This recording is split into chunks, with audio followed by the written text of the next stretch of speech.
Everybody, please repeat. The demon continued.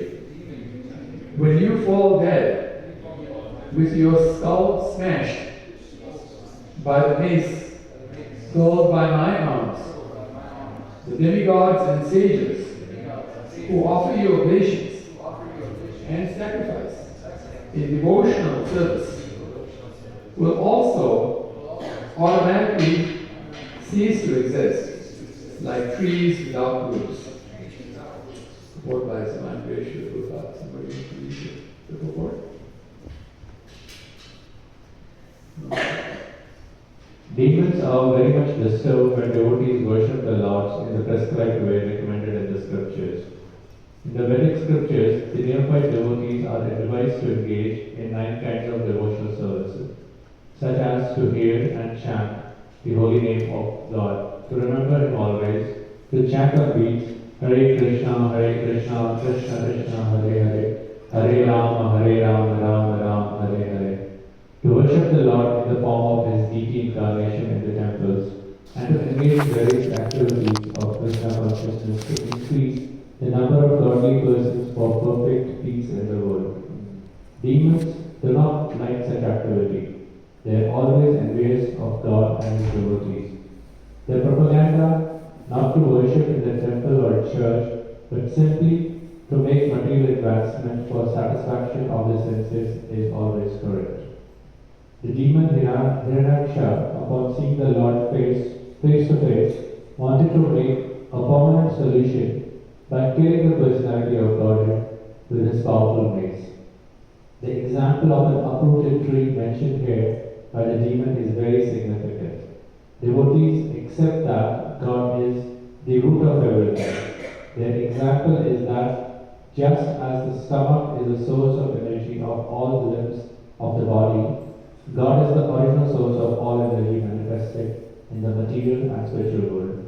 Therefore, as supplying food to the stomach is the process to satisfy all the limbs of the body, Krishna consciousness or developing love for Krishna is a sublime method for satisfying the source of all happiness. The demon wants to uproot this source because if the root, God, were to be checked, the activities of the Lord and devotees would automatically stop. The demon would be very much satisfied by such a situation in society. Demons are always anxious to have godless society for their sense gratification. According to Sri Swami, this verse means that when the demon would be deprived of his race by the Supreme Personality of Godhead, not only the neophyte devotees but also the ancient seditious devotees of the Lord would be very much satisfied.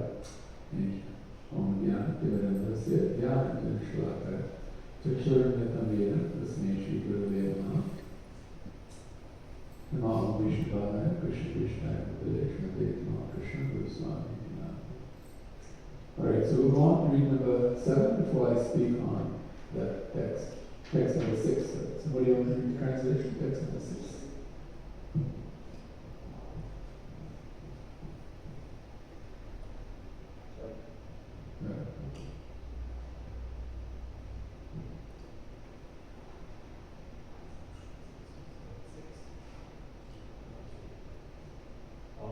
Although the Lord was painted by the shaft-like abusive words of the demon, he bore the pain. But seeing that the earth on the ends of his tusks was frightened, he rose out of the water just as an elephant emerges with its female companion when assailed by an alligator. So, anyone, when they're insulted, they're going to feel pain from that insult. The Lord himself also felt the pain because what Hiranyaksha had said were very, very abusive. And it says here shaft-like abusive would mean that it really pierced me. But the Lord is very powerful, so he bore the pain. But then he saw that earth that he was holding on his tusks, she was very frightened. She was feeling very frightened. And so because of her, he decided he had to deal with the situation. And you will see a little later why he would not have dealt with the situation as much had earth not been there. So just to satisfy the earth, to put her away, well, I think it's going to be Let me explain that. Okay, let's go to text 7. The demon, who had golden hair on his head and fearful tusks, gave chase to the Lord while he was rising from the water. Even as an alligator would chase an elephant, roaring like thunder, he said, "Are you not ashamed of running away before a challenging adversary? There is nothing reproachable for shameless creatures." You can see the demon continues to insult